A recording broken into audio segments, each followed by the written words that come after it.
Hey Duck fans, welcome to the long duck days of summer. It's a time for vacation, for road trips, barbecues, and counting down the days until football season. Why, oh why must it be so long until football season starts? So the 2011-2012 season is officially over as of Monday night. Finals are done at Oregon, students are headed home. The best year for Oregon sports in history came to a close Monday evening this past week when Oregon lost to Kent State in the Super Regional at PK Park. It was a good game, but over the course of the three-game series, I think it became pretty apparent that Kent State was, in fact, the better team. They had more offensive firepower, their pitching was a bit more consistent, and definitely had better defense. The Ducks fought hard, but in the end, they couldn't quite hold them off. So, great season, Duckies. Definitely looking forward to next year. After the game, Coach Horton seemed quite certain that this team would be making it to the College World Series soon, with him still in charge. But first, though, there's a little issue of his contract, which hopefully gets resolved very soon. 3-2. In the air left. Thomas battling the sunlight. Long run in. It's a fair ball. Toadvine into third. Here he comes. The Kent State Golden flashes for the... There has been news, though, to share, even though the season is now officially over. One of baseball's commits, Carson Kelly, he's decided to enter the minor leagues rather than come to Oregon. Takes with him a $1.6 million signing bonus, so you can't blame the kid too much for saying no to that much money. So best of luck to Carson. There's also some administrative news, as the University of Oregon hired a new president, Michael Gottfredson. He's the former chancellor of UC Irvine, so he's the new replacement for the Hat, Richard LaRiviere. I still stand with the Hat, but I hope President Gottfredson is able to keep things moving forward at the University of Oregon. So with school on break, that also gives some student athletes a chance to take a break, as well as some coaches.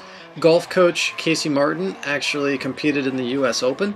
He missed the cut by one stroke.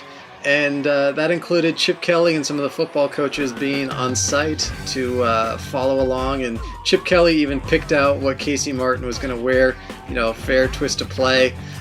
Also, some football players are doing their part. They're heading to the Dominican Republic to help build some sports. In former player news as well, Oregon cornerback Aaron Gibson has been named the new head coach at Jefferson High School in Portland. So, fantastic. Congratulations to Aaron Gibson. And joining his staff is another former Duck cornerback, Rashad Bowman. So if you're watching this Monday morning, you're probably also simultaneously scrambling on another website in that football season tickets went on sale as of this Monday morning, but in a limited quantity. So if you have the cheddar, be sure to chime in now to get your seats. The Pac-12 also released its early TV schedule, and the Ducks' first game versus Arkansas State will be on ESPN, so that's fantastic news. So opening the year with a night game national television broadcast. Awesome. The following two games will both be on the Pac-12 network, which is good, I suppose, depending on if we actually get the Pac-12 network or not. It's still up in the air as to exactly who's going to be carrying it. For an out-of-stater like me, I rely on DirecTV for all of my games, so if DirecTV does not carry Pac-12 network to watch it, I'm worried, and it'll be a deal breaker for me. No Pac-12 network for DirecTV means no more subscription from me with DirecTV.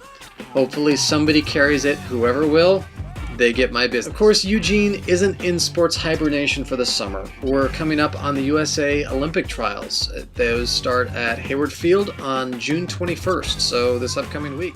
Go to GoTrackTownUSA.com for more details.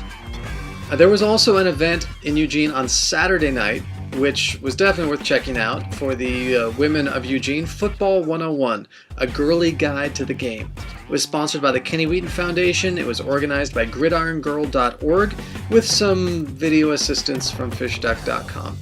It was at the Red Lion Saturday night and featured guest appearances from Kenny Wheaton, Damon Griffin, DeWitt Stuckey, Andy Brown, Alan Amundsen, and Kenyon Barner was there as well, talking Duck football, geared towards teaching women some of the finer points of the game. So if you attended, we hope you enjoyed the footage, and if you want to see the video footage that we at FishDuck supplied for the event, it's available in the Fish Tank video section of our website, as well as there's a thread about it in the message board, Ducks Forum. And as for FishDuck.com, we had some fun this week with a little side project we're doing with our friends at AddictedToQuack.com. Seeing as how it's the slow summer months, we started a little Photoshop project of Ducky traveling through time.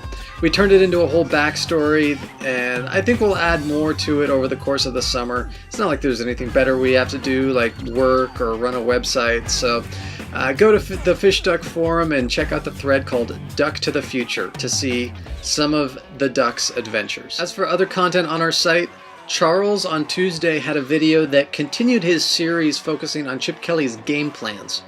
And I had an interview with the greatest hands in the history of the Oregon Ducks, Oregon Duck wide receiver Joe Reitzik. It was such a pleasure getting a chat with him, rehashing some of his amazing highlights. If you don't remember Joe, he played 86 through 90. He made some of the best catches in Duck history.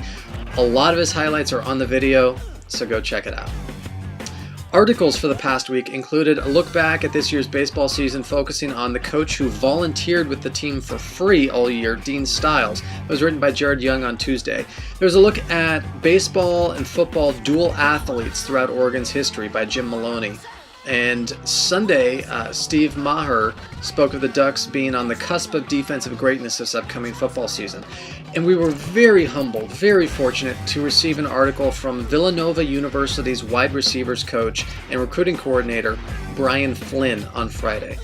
He wrote in our weekly feature, The Coach's Corner. So it's always great to get insight from the people who are in the know, the coaches themselves, and we'll have plenty more in the future from Coach Flynn and other coaches, so keep checking back on Fridays. Our website now has advertising on it as well. We're trying to pay the bills because this site is entirely funded by us, and it's become quite an expensive venture. So companies who believe in what we do and want to support us, we're very proud to be able to support them in turn. We believe in these companies strongly, and we appreciate you supporting them as well. Ergon Bike USA is a proud sponsor of the Oregon cycling team and of FishDuck.com. St. Vincent de Paul of Eugene is also supporting FishDuck, so if you have an old vehicle, consider donating it to St. Vincent de Paul. And TEFL International, if you're interested in teaching overseas, they can help you with that. So for more information on all these fine organizations, please click on the ads that appear on FishDuck.com. And now, my random tweet of the week. Hey, will you shut up? Thank you.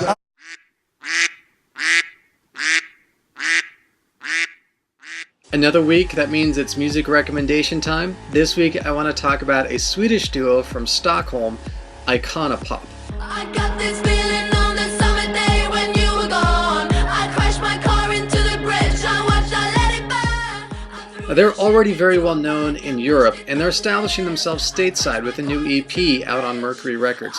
This is electronic music that is both mainstream pop and indie electro. It's probably the best combination of the two coming from Sweden since The Knife. It's easy enough to dance to, it's intelligent enough for hipsters to appreciate as well. Some of the lyrics are really quite funny and very clever. It's worth checking out. This song is called I Love It, and you know what? I do.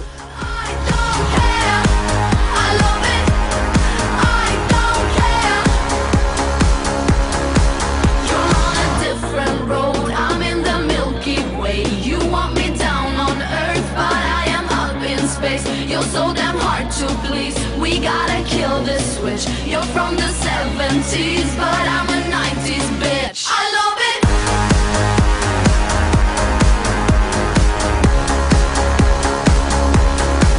I love it.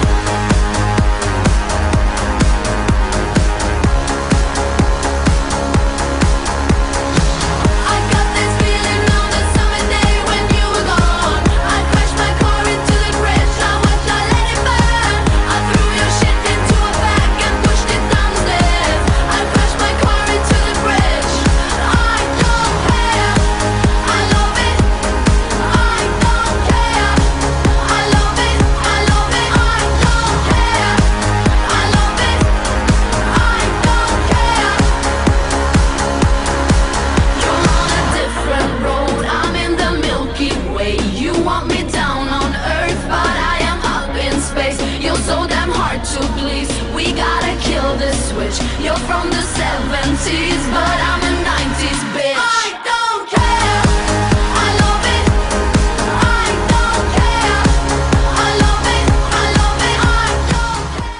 So that's it for this week. Thanks for watching as always, and keep checking back for more at FishDuck.com. Until next time, this is Kurt saying go fish, get hooked, go ducks.